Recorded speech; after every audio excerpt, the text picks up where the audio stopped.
আজি আমি আলোচনা কৰিম ক্লাস 9 ৰ এক্সাৰসাইজ 2.3 ৰ একদম অন্তিম কোশ্চেন আৰু বহুত ইম্পৰ্টেন্ট কোশ্চেন কোশ্চেন নম্বৰ 7 এবাৰ আমি কোশ্চেনটো বুজিলাম কি কৈছে আমাক একচুয়ালি হয়নে তো নোট ডাউন কৰিবা ভেৰি ভেৰি ইম্পৰ্টেন্ট বুলি ইয়াতে আমাক দিয়া আছে প্ৰথম বহুপদ 2x a x power cube plus 3x square plus 5x minus 4 আৰু এটা বহুপদ দিয়া আছে x cube minus 4x minus a এই বহুপদ দুটাক x মাইনাস 2 ৰে কি কৰিছে ভাগ কৰিছে হৰণ কৰিছে ঠিক আছে আৰু হৰণ কৰাৰ পিছত কি দেখা পাইছে ভাগশেষটো আমাৰ সমান আহিছে তেনেহলে আমি এর মানটো উলাই দিব লাগে ঠিক আছে একদম সিম্পল কোশ্চেন বহুত ইম্পর্টেন্ট হয় তো সোয়া সলিউশনত আমি কি লিখিম আমি ধরিলাম দুটা যেহেতু দুটা আমার বহুপদ আছে গতিকে আমি ধরিম এটা এটা করে কিনে ধরা হল প্রথম জনটো বহুপদ আছে ইয়াক আমি px বলি ধরিলো তো px মানে তেনেহলে কি হ'ব a x power cube minus হ'ব 4 এইটো আমাৰ কাৰণে কি হ'ব px এইটো এটা বহুপদ হৈ গল নেক্সট এইটো জনটো বহুপদ আছে ইয়াক আমি লেট কৰিম qx বলি ঠিক আছে তো qx ইকুয়াল তেনেহলে হ'ব আমাৰ কাৰণে কি x পাওয়াৰ মাইনাস a তো দুটা বহুপদৰ কাৰণে আমি দুটা ধৰি লৈছো ঠিক আছে px আৰু qx বলি লগতে আমাক কি দিয়া আছে গিভেন কৰা আছে আমাক আৰু কি গিভেন কৰা আছে x 2 ইয়াক আমি ইকুয়াল টু 0 কৰি ইয়াৰ পৰা আমি কি কৰিম x ৰ ভ্যালুটো আমি লইলাম ঠিক আছে তো x ৰ ভ্যালুটো তেনেহলে কি হ'ব -2 ইকুয়াল হবলে যায় +2 হ'ব তো x ৰ ভ্যালুটো তো আমি পাই গলো এতিয়া আমাক কোশ্চেন মতে কি কৈছে যে x 2 ৰে ভাগ কৰা সমান ভাগশেষ পোৱা যায় গতিকে আমি ডাইৰেক্ট কি কৰিম অ্যাকর্ডিং টু কোশ্চেন হিসাবতে লিখিম আমি কোশ্চেন হিসাবত তেনেহলে কি হ'ব p x ৰ ঠাইত আমি কি লিখিব পাৰো 2 গতিকে p2 ইকুয়াল তোমাৰ কি হ'ব q x আছে গতিকে q x ৰ ঠাইত আমি লিখিম কি 2 মানে px আৰু কি হ'ব qx ইকুয়াল হ'ব যত x আছে আমি কি কৰিম 2 বহাই দিম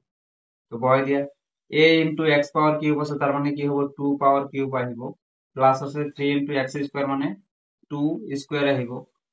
প্লাস আছে 5x তো আমি লিখিম 5 * 2 মাইনাস আছে 4 ইকুয়াল লিখা q2 মানে qx এর ভ্যালুটা এতে বহাই দিয়া x পাওয়ার কিউব মানে কি হ'ব 2 পাওয়ার কি হ'ব কিউব হ'ব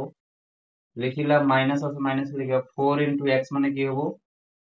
2 আহিব x ৰ ঠাইত মাইনাস হ'ব a এতিয়া এইখিনি আমি কি কৰিম সিম্পলিফাই যদি কৰো 2 পাওয়ার কিউব মানে কি হ'ব 8 গতিকে হ'ব কি 8a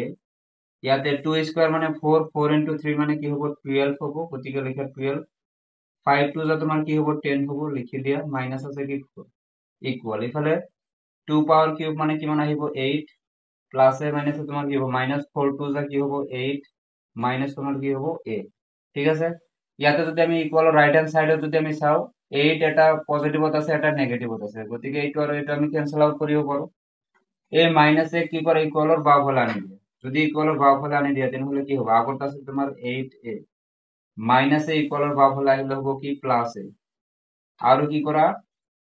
ইয়াতে চোৱা 10 ৰ পৰা 4 গলে কিমান থাকিব 6 থাকিব 6 প্লাস তোমাৰ 12 মিলি কিমান হ'ব 18 এই 18 টো যেতে ইকুয়াল রাইট হ্যান্ড সাইডে যাব কি হ'ব -18 হ'ব এতিয়া চোৱা 8 এ আৰু এটা এ প্লাস কৰিলে তুমি কিমান পাবা 9 এ পাবা 9 এ ইকুয়াল হ'ব তোমাৰ কি -18 এতিয়া ইয়াৰ পৰা যদি আমি a এৰ ভ্যালুটো উলাও তেনেহলে কি হ'ব চোৱা a তুমি ৰাখি দিয়া 9 টো a এৰ লগত পূৰণ হৈ আছে ইকুয়ালৰ সোঁফালে যায় কি হ'ব হৰণ গতিকে ইয়াতে আহিব 9 9 18 এৰ ভিতৰত কিমান বাৰ যাব দুইবাৰ যাব মাইনাস চিন আছে গতিকে এর ভ্যালুটো আমি কিমান পাম -2 পাম ঠিক আছে যেহেতু ইয়াতে মাইনাস আছিল 18 এর আগত তো এইটো আমাৰ কাৰণে কি হ'ব ফাইনাল আনসাৰ নিশ্চয় বুজি পাইছা